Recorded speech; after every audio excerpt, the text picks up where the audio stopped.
वंदे मातरम बच्चों, हम लोग बिहार बोर्ड का क्लास 10वीं का पढ़ेंगे। आज चैप्टर का नाम है एकादशा 11 पाठ। व्याघ्र पथिक कथा। व्याघ्र मीन्स बाघ, पथिक माने रास्ता, यात्री वैसे यात्री लोग को कहा जाता है जो एक स्थान से दूसरे स्थान तक जाते हैं। जैसे आप किसी रिलेशन के पास जाते हैं तो आप एक यात्री कहलाते हैं, ठीक है। कथा कहानी तो एक स्थान से दूसरे स्थान तक घूमते उस यात्री, उस रास्ता को यात्री कहते हैं। तो आज चैप्टर में पढ़ेंगे हम लोग।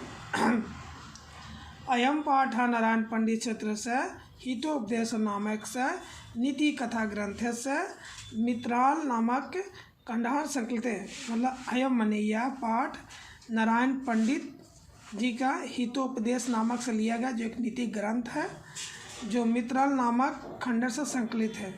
मित्राल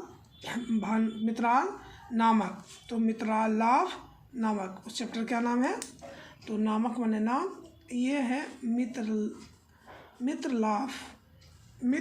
लाभ संकलित। हितोपदेशा बालकनम मनोरंजन से नीति शिक्षणाय च नाना कथा पशु पक्षी संबद्धम श्रवति। हितोपदेश में बालक के लिए मनोरंजन, नीति में शिक्षा मतलब शिक्षा देने के लिए नाना कथा माने अनेक कथा, च माने और, पशु पक्षी संबंध श्रवति पशु पक्षी से संबंध श्रवित सुना गया है। प्रस्तुत कथाएं लोभस्य, प्रस्तुत कथा लोभ बताया गया। प्रस्तुत कथा मतलब इस कथा में प्रस्तुत किया गया है लोभ से। लोभ है दुष्परिणामम प्रकृति, लोभ है जो दुष्परिणाम देता है, मतलब जो लोभ है पाप का कारण है, मतलब दुष्ट परिणाम का प्रकटित करता है। पशु पक्षी कथनम मूल्यम मानवान शिक्षार प्रभुतम भवति। तो पशु और पक्षी का जो कथा के भाव में मूल भावना मानव के लिए शिक्षा के रूप में बताया गया, मतलब पशु पक्षी से। तो पशु पक्षी के जो भावना है उसके मूल्यांकन को बताया गया मानव को शिक्षा देने के लिए प्रभुत्व। इति इदिस्विम कथा भी ज्ञाते, और यही इस विधि से कहानी के द्वारा कहा गया है। तो इससे पहले हम लोग शब्दार्थ समझ जाते हैं बच्चों, उसके बाद आगे पढ़ते हैं, ठीक है। तो शब्दार्थ क्या क्या है। कश्चित मने कोई, स्नाता मने स्नान करके, सस तीरे मतलब सरोवर के किनारे, पंथा मने पथिक, स्वर्ण कंगन सोने के कंगन को, गृहातम ग्रहण करो। ये सारे बच्चों शब्दार्थ आपका उपयोगी होगा। लोभाकृष्टा ने लोभ से आकृष्ट होकर, केनाचित मने किसी, ये सारे बच्चों आपको काम आएगा जब हम लोग कहानी पढ़ेंगे। तो पथेन मने पथिक से, आलोचति मने विचार किया गया, देखा गया, भाग्य ने ते भाग से ही है, संभवती सब भवती संभव होता है, मतलब कोई काम आसान होता है, संभव है पॉसिबल। किंतु अस्मिन अतम संदेह है, लेकिन इसमें जान की जोखिम होने से, प्रकृति नाविद है, तो हाथ डालना ठीक नहीं है। मतलब कोई काम में जहाँ पर अरुचि हो या लोभ हो वहाँ पर हाथ डालना ठीक नहीं है बच्चों। और शब्दार्थ में चलते हैं हम लोग। अनिष्टम माने अमंगलिक, आदिष्ट माने आदेश, जयति माने होता है, विसर्ग माने विष के संपर्क से, मतलब अमंगल कार्य में अगर संपर्क करिएगा तो विष के समान होता है। तदापि माने फिर भी, मूल्याम माने मूल्य के लिए, तनि रूपयाम इसलिए विचार करता हूँ, तबत माने तब तक, प्रकाश भूते माने सुनकर बोलता हूँ, कुत्र माने कहाँ, तब माने तुम्हारा, प्रसाद माने फैल कर, दर्शती माने दिखाता है, कथम माने कैसे, मार आत्मक हिंसक में, तो आय माने तुम पर, सुनोन माने सुनो, प्रगे माने पहले, यौवन दर्श्याम मतलब युवा अवस्था में। अब आगे बच्चों शब्दार्थ की बात करते हैं। बहुत सारे शब्दार्थ हैं इसमें, आप इतने सारे शब्दार्थ का स्क्रीनशॉट कर लें तो आपको बहुत प्लस पॉइंट होगा किताब को अर्थ समझने में और किताब को अर्थ करने में खुद से। अति व्रत मने अत्यंत दुचारी, असन मने था, बदत मने वध के कारण, मित्र मने मारा गया, दस राज मने और पत्नी, वंशहीनम श्राहम और मैं वंशहीन हो गया, केनासित मने किसी, धार्मिक के न धार्मिक के द्वारा, उपदेश दिया गया, चर तू मने आचरण करे, भवन मने आप, तदुपदेश मने उसके उपदेश से, इदानी मने इस समय, दाता माने देने वाले, वही देने वाले दाता। गलित नखन खदंत मतलब जिसके नाक दांत गल गए हैं। विश्वास भूमि विश्वास के पात्र। कौंती कुंती पुत्र दृष्टि। दरिद्रान दरिद्रों को भर माने पोषण करो, मतलब दरिद्रों को पोषण करो। बच्चों शब्दार्थ का लास्ट। ईश्वरे माने धनिक में, माँ नहीं, प्रयत्न माने दो, व्यधित से रोगी को, औषधम माने दवा, पथ्य माने उपयोगी, निरोजस माने निरोग या रोगहीन को, औषधि माने दवाओं से, किम माने क्या, तो माने इसीलिए, अत्र माने इससे, यहाँ, सरस माने तालाब, स्नात माने स्नान करके। देखिए कत्व प्रत्यय है, तत्व माने तब, उसके बाद यवत माने जैसे, यवत मतलब जैसे, यद जवत, आसो माने वात, तदस माने उसके वचन को, लोभत माने लोभ से, सर माने तालाब में, स्नान में स्नान करने के लिए।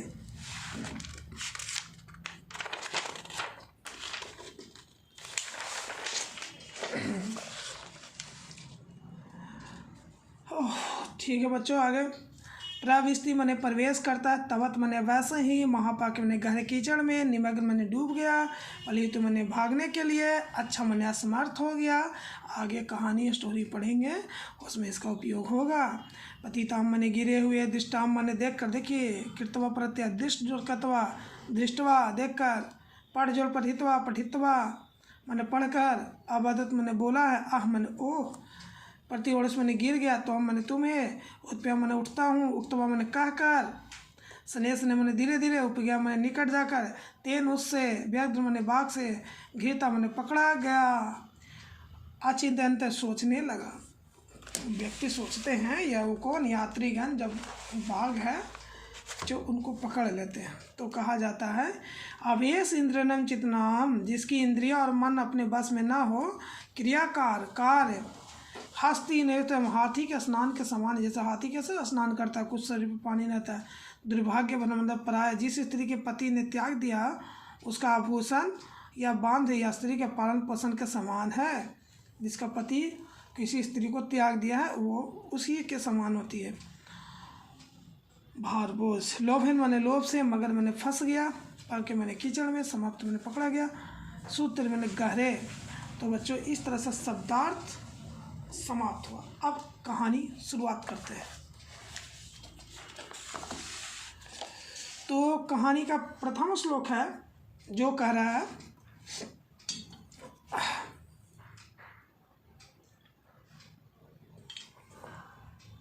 कहानी का प्रथम श्लोक है,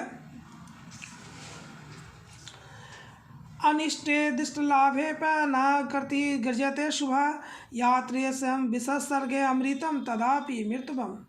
कह रहा कि अमांगलिक आदेश के लाभ में जहाँ लगे कि अमंगल होने वाला है, काम अच्छा नहीं होने वाला, या मन घबराने लगे, तो उस लाभ में शुभ गति नहीं होती है, कोई अच्छा कार्य नहीं होता है। मतलब कहने के है कि विष के संपर्क में, विष माने विष समझ रहे हैं ना, विष के संपर्क में अमृत भी विष के समान हो जाता है। जैसे जहाँ पर लगे कि ये अमंगलिक कार्य है, गलत कार्य है, वहाँ पर नहीं जाना चाहिए, वहाँ पर कोई शुभ कार्य नहीं होता है। जैसे एक आलू, पूरे पैकेट का एक बोरा में आलू है, तो पूरा आलू के सड़ा देता है। जैसे इसे एक आलू है सड़ा हुआ, तो सब आलू को सड़ा देता है। उसी तरह से जहाँ गलत कार्य है वो वहाँ नहीं जाना चाहिए, वो शुभ कार्य नहीं होता है। तो एक सड़ा हुआ आलू सभी आलू को सड़ा देता है, लेकिन एक 100 आलू भी एक सड़ा आलू को ठीक नहीं कर सकता है। तो समझ गए, एक कहावत है, संगत से गुनात है, संगत से गुंजात है। तो चंदन के पेड़ पर कितना भी सांप लटका हुआ रहता है, वो अपना विष लेना नहीं छोड़ता, ठीक है, मदहोश रहता है उस समय।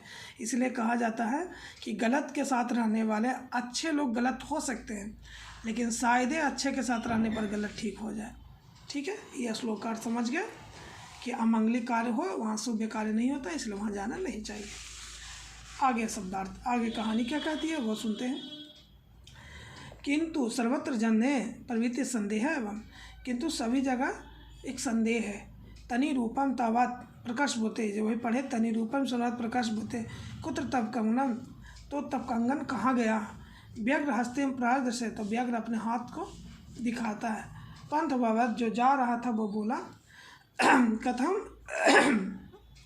कथम मार्तकम त्वश विश्वासे, तो कहा कि कैसे तुम पर विश्वास करें, तुम मार दोगे? तो यात्री बोला व्याघ्र रूप से। व्याघ्र ने कहा श्रीर पंथा, मतलब सुनो रे यात्री, पंथा माने यात्री, पर गेव यौवन दशकत, मैं जब यंग था, जवान था, अनेक गौ मनुष्यम मनुष्य पुत्रम मित्र सदृश, बहुत सारे अनेक को हमने वध किए तो वंशहीन हो गए। क्या हो गए?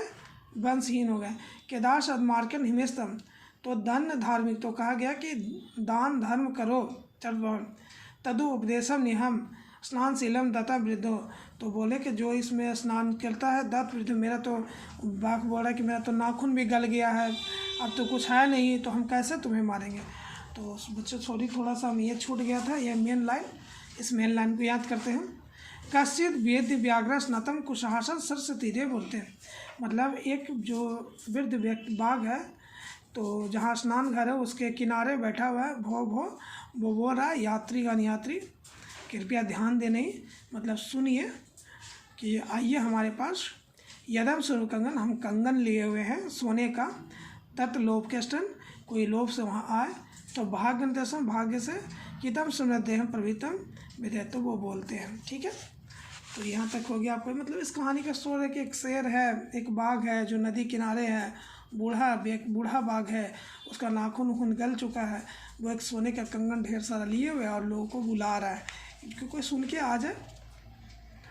दरिद्र भरम कौंती माँ प्रतिशम थनम व्यदस्यम और दम पथे निरोशम की विधत, कह रहा है कि हे कुंती पुत्र या दृष्टि, दरिद्रों का भरण पोषण करो, मतलब कहा गया है कि दरिद्र का भरण पोषण करो, धनिकों को धन मत दो, जो धनवान है उसको धन नहीं देना चाहिए, धनिकों को धन मत दो, रोगी को दवा दो, निरोगी को दवा देना व्यर्थ है।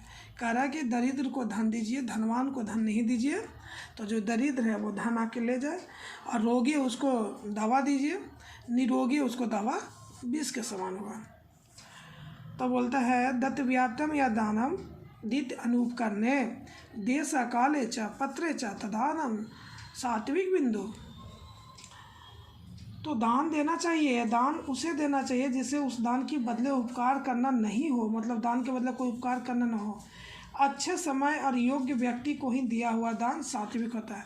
मतलब कह रहा अच्छे व्यक्ति और सात्विक योग कोई दान दे, जैसे तुम अच्छे व्यक्ति हो, तुम सात्विक हो, ब्रह्मचारी हो, इसलिए तुम्हें दान देंगे तो वो सात्विक होगा, अच्छा होगा। अब है आगे, अब कहता है तदर्थ सरिसे स्नातम सुल कंगन गिरहन, तो कह रहा कि सरिस में तालाब में जो स्नान करके आएगा उसे सोने के कंगन देंगे। तब दसो तजन प्रतीतो लोभ स्नातम प्रविष्टि, इस लोभ में लो यात्री है जो बेचारा सुना कि हम तो भाई सज्जन हैं, हमें बोल रहा है तो बाघ दे देगा, शेर हमें दे देगा। अब ये यात्रीगण चले गए हैं स्नान करने प्रविष्टित, तब नाम पंखे और वहाँ तालाब में कीचड़ थे, हमें अभी शब्दार्थ में पढ़े प्लेतम, उसमें धंस गए। पाके पतितम दिष्टम व्याघ्र अब्दत, पाक में जैसे गिरते देखा कौन? बाघ, किसको? यात्री को। आहा महाक पाके पतिसर, और महा कीचड़ में फंसते चला गया। अतः से तुम इक्तुम स्नेहा स्नेहा उपायम तेन व्याघ्रन धिता, और धीरे धीरे बाघ उसके करीब आ गया। देश पंतो चिन्ह, तो आप लोग को पता है कि अब धीरे धीरे बाघ उसके करीब आ गया। अब देखिए क्या होता है। अब ये स इंद्राणी चित्रम हस्ति नवैवम क्रियाम दुर्भाग्य भार प्रेरणम ज्ञानम भारम क्रिया बिना,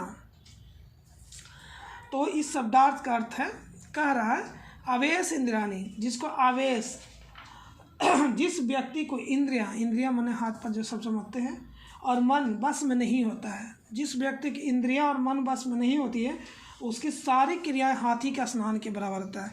जैसा हाथी देखते हैं नदी में डुल जाता है, छटपटाता है, उसके शरीर पर एक भी पानी नहीं होता है, समान होती है। जैसे बांध स्त्री को पालन, जैसे किसी का जिस स्त्री का पति त्याग दिया है, समझिए वो स्त्री बांध की तरह है, वो व्यर्थ है उसका पालन पोषण करना, उसका व्यवहार व्यर्थ है। कहा गया है कि ज्ञान भी जो है व्यवहार बोझ है, बिना व्यवहार का ज्ञान बोझ है। मतलब आपके पास ज्ञान अच्छा है और व्यवहार है ही नहीं, तो वो ज्ञान आपका बोझ है।